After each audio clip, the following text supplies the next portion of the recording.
वक्रतुंड महाकाय सूर्यकोटि समप्रभ निर्विघ्नं कुरु मे देव सर्वकार्येषु सर्वदा। जय श्री कृष्णा मेरी सोल फैमिली। आध्यात्म आपके अपने चैनल पर मैं नंदा आप सबका बहुत बहुत स्वागत करती हूँ। ओम नमो भगवते वासुदेवाय। श्रीमद् भागवत महापुराण का छठा स्कंध संपूर्ण हुआ है, समाप्त हुआ है। अब सप्तम स्कंध पहला अध्याय श्रीमद् भागवत महापुराण का प्रारंभ हो रहा है। नारद युधिष्ठिर संवाद और जय विजय की कथा। राजा परीक्षित ने पूछा, भगवान तो स्वभाव से ही भेदभाव से रहित हैं, सम है, समस्त प्राणियों के प्रिय और सुहृद हैं। फिर उन्होंने जैसे कोई साधारण मनुष्य भेदभाव से अपने मित्र का पक्ष ले और शत्रुओं का अनिष्ट करे, उसी प्रकार इंद्र के लिए दैत्यों का वध क्यों किया। वे स्वयं परिपूर्ण कल्याण स्वरूप है, इसलिए उन्हें देवताओं से कुछ लेना देना नहीं है, तथा निर्गुण होने के कारण दैत्यों से कुछ वैर विरोध और उद्वेग भी नहीं है। भगवत प्रेम के सौभाग्य से संपन्न महात्मन हमारे चित्त में भगवान के समत्वादि गुणों के संबंध में बड़ा भारी संदेह हो रहा है। आप कृपा करके उसे मिटाइए। श्री सुखदेव जी ने कहा, महाराज, भगवान के अद्भुत चरित्र के संबंध में तुमने बड़ा सुंदर प्रश्न किया, क्योंकि ऐसे प्रसंग प्रहलाद आदि भक्तों की महिमा से परिपूर्ण होते हैं, जिसके श्रवण से भगवान की भक्ति बढ़ती है। इस परम पुण्यमय प्रसंग को नारदादि महात्मागण बड़े प्रेम से गाते हैं। अब मैं अपने पिता श्री कृष्ण द्वैपायन मुनि को नमस्कार करके भगवान की लीला कथा का वर्णन करता हूँ। वास्तव में भगवान निर्गुण, अजन्मा, अव्यक्त और प्रकृति से परे हैं। ऐसा होने पर भी अपनी माया के गुणों को स्वीकार करके वे बाधक भाव को अर्थात मरने और मारने वाले दोनों के परस्पर विरोधी रूपों को ग्रहण करते हैं। सत्वगुण, रजोगुण और तमोगुण ये प्रकृति के गुण हैं, परमात्मा के नहीं। परीक्षित, इन तीनों गुणों की भी एक साथ ही घटती बढ़ती नहीं होती। भगवान समय समय के अनुसार गुणों को स्वीकार करते हैं। सत्वगुण की वृद्धि के समय देवता और ऋषियों का, रजोगुण की वृद्धि के समय दैत्यों और तमोगुण की वृद्धि के समय वे यक्ष एवं राक्षसों को अपनाते और उनका अभ्युदय करते हैं।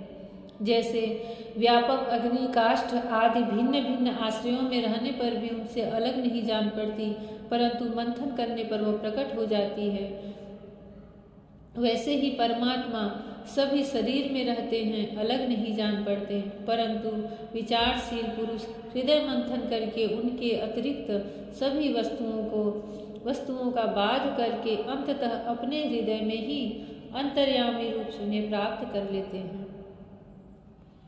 जब परमेश्वर अपने लिए शरीरों का निर्माण करना चाहते हैं, तब अपनी माया से रजोगुण की अलग सृष्टि करते हैं। जब वे विचित्र योनियों में रमण करना चाहते हैं, तब सत्वगुण की सृष्टि करते हैं, और जब वे शयन करना चाहते हैं, तब तमोगुण को बढ़ा देते हैं। परीक्षित, भगवान सत्य संकल्प हैं। वे ही जगत की उत्पत्ति के निमित्त भूत, प्रकृति और पुरुष के सहकारी एवं आश्रय काल की सृष्टि करते हैं। इसलिए वे काल के अधीन नहीं, काल ही उनके अधीन है। राजन, ये काल स्वरूप ईश्वर जब सत्वगुण की वृद्धि करते हैं, तब सत्वमय देवताओं का बल बढ़ाते हैं, और तभी वे परम यशस्वी देव प्रिय परमात्मा व देव विरोधी रजोगुणी एवं तमोगुणी दैत्यों का संहार करते हैं। वस्तुतः वे सम ही हैं। दिति ने तपस्या करके इंद्र का वध करने के लिए जिस पुत्र की कामना की थी, क्योंकि उनके ही दो पुत्र थे, हिरण्यकशिपु और हिरण्याक्ष, जो कि महान दैत्य थे, उनका वध करने के लिए भगवान श्रीहरि को देवताओं की स्तुति से, प्रार्थना से अवतार लेना पड़ा, और अलग अलग अवतार में, नृसिंह रूप में और वराह अवतार में, दोनों भाइयों का उन्होंने अलग अलग समय पे वध किया। दिति को उसी का शोक था, दुख था, इसलिए उन्होंने फिर से कश्यप मुनि की सेवा करके एक ऐसा पुत्र प्राप्त की इच्छा की, पुत्र प्राप्ति की इच्छा की, जो कि इंद्र का ही वध कर दे। परंतु भगवान श्रीहरि की लीला बहुत विचित्र है। इंद्र ने उनकी सेवा करके उनके गर्भ में प्रवेश करके उसके 49 टुकड़े किए, पर वह 49 टुकड़ों में 49 बालक के रूप में परिवर्तित हो गए और वह सब देवता हो गए, क्योंकि उन पर भगवान श्रीहरि की असीम कृपा थी। एक त्रुटि होने से दिति के वह पुत्र देवता बन गए और सब स्वर्ग को चले गए। परीक्षित पूछते हैं सुखदेव जी से कि भगवान तो सबके लिए एक जैसे हैं, सम हैं, फिर उन्होंने इंद्र का पक्ष लेकर के दैत्यों का वध क्यों किया? भगवान की ही रची हुई सृष्टि है, भगवान की ही सब संतानें हैं, उनके लिए तो किसी का पक्ष लेना, विपक्ष में रहना, यह उनके समझ से परे था। परीक्षित के श्री सुखदेव मुनि उन्हीं 2 दैत्यों के हिरण्यकश्यप और हिरण्याक्ष के जन्म की, पूर्व जन्म की कथा का प्रसंग जो है उसे प्रारंभ करते हैं और उन्हीं की कथा से यह 7वां स्कंध चलता है। क्यों वह दैत्य बने, भगवान के वह कौन थे जिसके लिए भगवान को भी अवतार लेना पड़ा? वह भगवान के कभी बहुत बड़े भक्त थे, मुनियों के श्राप से वह इतने बड़े दैत्य हो गए थे। भगवान भी वापस उन्हें अपने वैकुंठ लोक लाना चाहते थे। इसी कथा को श्री सुखदेव मुनि राजा परीक्षित से कह रहे हैं। राजन, इसी विषय में देवर्षि नारद ने बड़े प्रेम से एक इतिहास कहा था। यह उस समय की बात है जब राजसूय यज्ञ में तुम्हारे दादा युधिष्ठिर ने उनसे इस संबंध में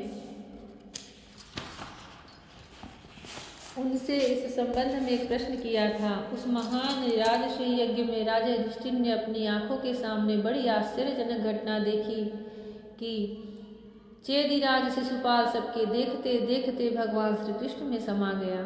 वही देवर्षि नारद भी बैठे थे। इस घटना से आश्चर्यचकित होकर के राजा युधिष्ठिर ने बड़े बड़े मुनियों से भरी हुई सभा में उस यज्ञ मंडप में ही देवर्षि नारद से यह प्रश्न किया। युधिष्ठिर ने पूछा, अहो, यह तो बड़ी विचित्र बात है। परम तत्व भगवान श्री कृष्ण में समा जाना तो बड़े बड़े अनन्य भक्तों के लिए भी दुर्लभ है। फिर भगवान से द्वेष करने वाले शिशुपाल को यह गति कैसे मिली? नारद जी, इसका रहस्य हम सभी जानना चाहते हैं। पूर्व काल में भगवान की निंदा करने के कारण ऋषियों ने राजा वेन को नरक में डाल दिया था। यह दम्भोज का लड़का पापात्मा शिशुपाल और दुर्बुद्धि दंतवक्त्र का दोनों ही जब से तुतलाकर बोलने लगे थे तब से अब तक भगवान से द्वेष ही करते रहे हैं। अविनाशी परम ब्रह्म भगवान श्री कृष्ण को ये पानी पी पी कर गाली देते रहे हैं, परंतु इसके फलस्वरूप न तो इनकी जीभ में कोढ़ ही हुआ और न ही इन्हें घोर अंधकार में नरक की ही प्राप्ति हुई। प्रत्युत जिन भगवान की प्राप्ति अत्यंत कठिन है, उन्हीं में दोनों सबके देखते देखते अनायास ही लीन हो गए। इसका क्या कारण है? युधिष्ठिर ने कितना ही सुंदर और सबके हित के लिए प्रश्न किया है। हवा के झोंके से लड़खड़ाती हुई दीपक के लौ के समान मेरी बुद्धि इस समय इस विषय में बहुत आगा पीछा कर रही है। आप सर्वज्ञ हैं, अतः इस अद्भुत घटना का रहस्य समझाइए। श्री सुखदेव जी कहते हैं, सर्वसमर्थ देवर्षि नारद राजा के ये प्रश्न सुनकर बहुत प्रसन्न हुए। उन्होंने युधिष्ठिर को संबोधित करके भरी सभा में सबके सुनते हुए यह कथा कही। नारद जी ने कहा, युधिष्ठिर, निंदा, स्तुति, सत्कार और तिरस्कार ये इस शरीर की ही तो होते हैं। इस शरीर की कल्पना प्रकृति और पुरुष का ठीक ठीक विवेक न होने के ही कारण हुई है। जब इस शरीर को ही अपना आत्मा मान लिया जाता है तब यह मैं हूँ और यह मेरा है ऐसा भाव बन जाता है। यही सारे भेदभाव का मूल है। इसी के कारण ताड़ना और दुर्वचनों से पीड़ा होती है। जिस शरीर में अभिमान हो जाता है कि यह मैं हूँ, उस शरीर के वध से प्राणियों को अपना वध जान पड़ता है, किंतु भगवान में तो जीवों के समान ऐसा अभिमान नहीं है, क्योंकि वे सर्वात्मा हैं, अद्वितीय हैं। वे जो दूसरों को दंड देते हैं वह भी उनके कल्याण के लिए ही, क्रोधवश अथवा द्वेषवश नहीं।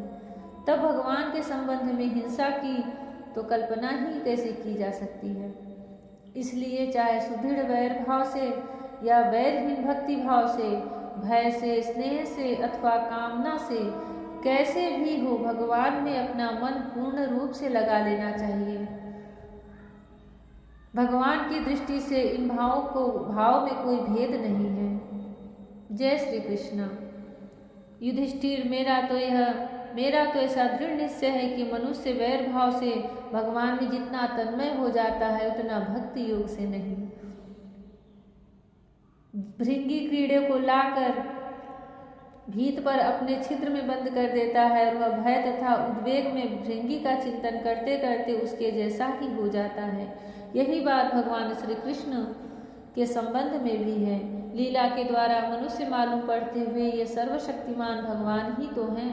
इनसे वैर करने वाले भी इनका ही चिंतन करते करते पाप रहित होकर इन्हीं को प्राप्त हो जाते हैं। एक नहीं अनेकों मनुष्य काम से, द्वेष से, भय से और स्नेह से अपने मन को भगवान में लगा करके एवं अपने सारे पाप धोकर उसी प्रकार भगवान को प्राप्त हुए हैं जैसे भक्त भक्ति से। महाराज, गोपियों ने भगवान से मिलन के तीव्र काम अर्थात प्रेम से, कंस ने भय से, शिशुपाल, दंतवक्त्र का आदि राजाओं ने द्वेष से, यदुवंशियों ने परिवार के संबंध से, तुम लोगों ने स्नेह से और हम लोगों ने भक्ति से अपने मन को भगवान में लगाया है।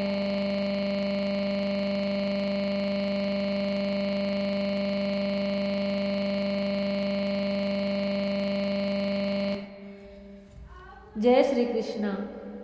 भगवान श्री कृष्ण में किसी भी भाव से अपने मन को लगा लो तो उनकी प्राप्ति अवश्य है, परंतु अगर उसमें प्रेम से, भक्ति से लग जाए तब तो बात ही क्या है। भगवान श्री कृष्ण हम सबको निर्मल गति, निर्मल बुद्धि, निर्मल भक्ति प्रदान करे और अनन्य प्रेम प्रदान करे। जय श्री कृष्ण। राधे राधे। जय श्री कृष्ण। हरि ओम।